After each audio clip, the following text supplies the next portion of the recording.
This is one serious bike. The Syncro 24 is for hard-charging kids who want a bike that rips just like the adult version.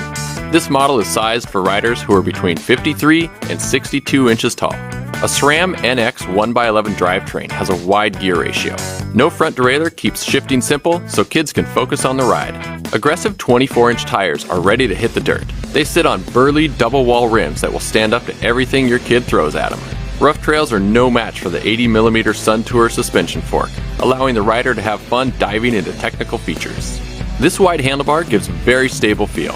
It lets the rider take a slightly wider stance, which provides more leverage, making it easier to keep on target at any speed. Hydraulic disc brakes are a must for serious riding, so of course we added those too, because having better control always ups the fun factor.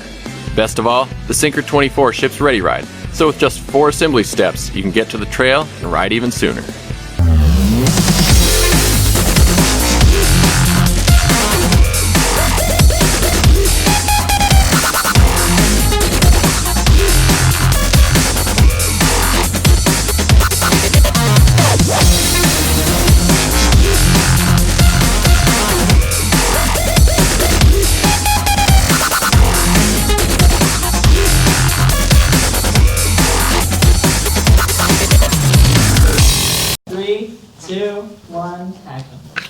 Hi, I'm Brian. And I'm Kyle. You may have seen us on ABC's show Shark Tank, where we demonstrated our Sure Stop brake system on our Guardian bikes. But there are a lot of other factors that go into making Guardian bikes the safest kids bikes on the block. Here are the top 8 things that our customers love about Guardian bikes. Number 1. Sure Stop brake technology. My daughter sustained a concussion based on the braking system on her old bike. I'm a surgeon that deals with trauma situations on an everyday basis, so when I went looking for a safer solution for my daughter's next bike, the Sure Stop system was a no-brainer. A focus on safety. We know that he's safe on it. It's beautifully engineered with safety as first objective. When my granddaughter's old enough, I'll be buying another Guardian bike, that's for sure. Easy assembly. I ordered online. It was a little leery about doing that, but it worked out perfectly. The bike arrived pre-assembled, and all I had to do was attach the handlebars and the pedals. It took about 5 minutes. No coaster brakes. I'm so glad that we avoided coaster brake. When she starts to lose her balance, she pedals backward and regains her balance, and she is able to pedal forward. If she had a coaster brake, her bike would stop every time she pedaled backward. Lightweight. The bike is very light compared to other models we have seen at the big box stores, so it's easier to transition to her bigger girl bike. Ride size or software. Buying a bike online was a little nerve-wracking, but Guardian has a great tool to help you get the right size and see when your child will outgrow the bike. They were right on target. It was a perfect fit. Cool factor. My son loves it.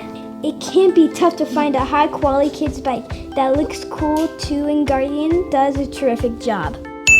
Over-the-top customer service. Where I learned that Guardian really excels is with their customer service. I was mistakenly installing one of the pedals incorrectly, and when I emailed the company on Saturday morning with a question, they got back to me within an hour, both an email and a phone call. Personally walked me through the answer to my question. Even though it was my mistake, they went out of their way to help. So those are 8 reasons that our customers love Guardian bikes.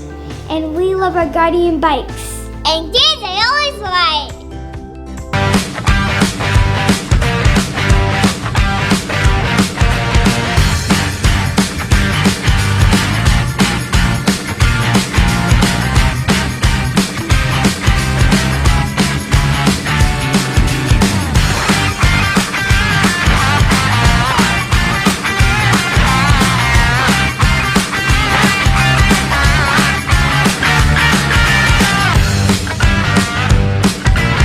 Thank you for purchasing a Raleigh bike for your child.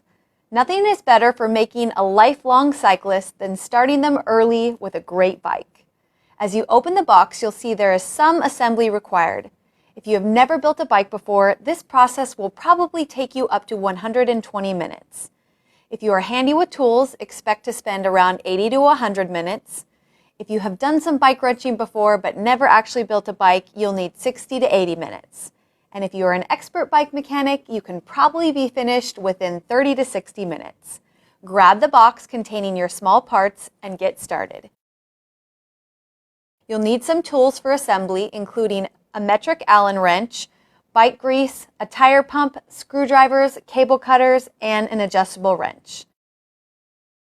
Before you insert the seat post, smear some grease on the post to make installation and adjustments easier. Make sure you push it past the minimum insertion line. Close the quick release or tighten the seat post clamp bolt. You'll know your seat post is tight enough if you can't twist it side to side. Check that your stem is facing forward along with your fork. You may need to turn your fork forward to line them both up. If you are unsure which way the fork goes, make sure the bolts will be in front of the fork leg. Tighten the two pinch bolts evenly. The wrench should leave an imprint on your palm when it's tight enough. If your stem looks like this, it's called a quill or threaded stem. Grease the body of the quill and the bolt to make inserting and adjustment easy.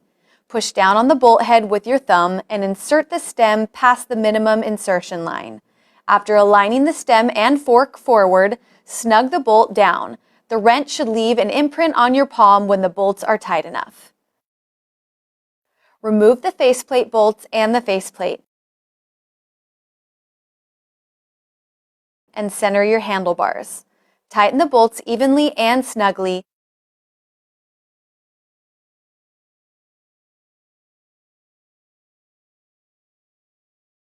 And check to make sure you have an equal gap on the top and bottom.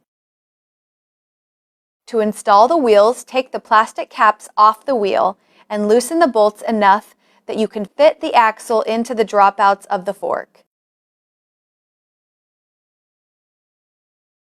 Now tighten the bolts evenly by hand until they are snug, then fully tighten them with your wrench. You'll know the bolts are tight enough when the wrench leaves an imprint on your palm. If your bike comes with a quick release, slide the quick release through the hub with one conical spring on each side. Grease the threads and thread the nut on loosely. Put the front wheel in the fork and begin to tighten the quick release. When you close the lever, it should tuck up near the fork leg, and when it's tight enough, the lever will leave an imprint on your palm. After you get your front wheel on, check the back wheel for proper tightness too. All pedals are right and left specific, so be careful as to which pedal goes where. Use a small dab of grease on the threads. The right pedal goes on the side with the chain and threads in clockwise. The left pedal goes on the non-chain side and threads in counterclockwise. Snug your pedals with a pedal wrench or a thin adjustable wrench. V-brakes have two separate arms connected together by the brake cable. After threading the cable into the brake lever and through the cable housing, pass it through the brake noodle and the pinch bolt. Now center the brake pads so they contact the rim evenly.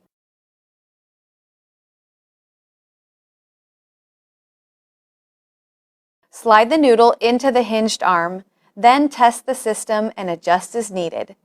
If one brake pad contacts the rim before the other, tighten this adjustment screw on the opposite arm to even them out.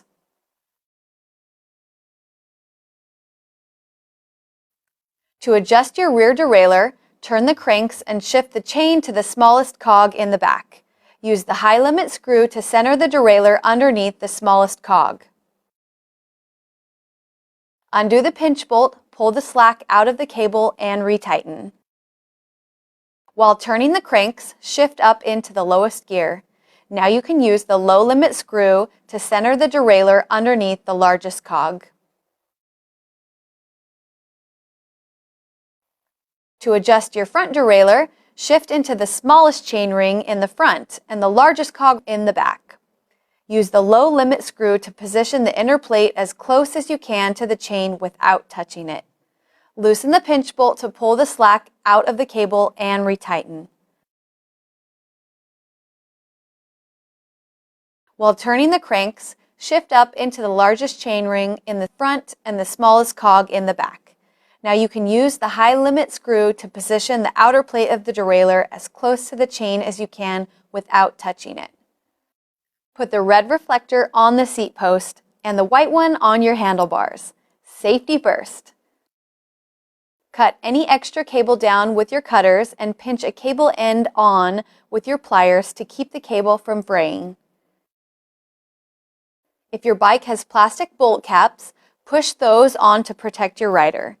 Then pump up the tires following the guidelines on the sidewalls. You'll also want to double check the tightness of the seat post and handlebars. Then your little one is ready to go for a ride.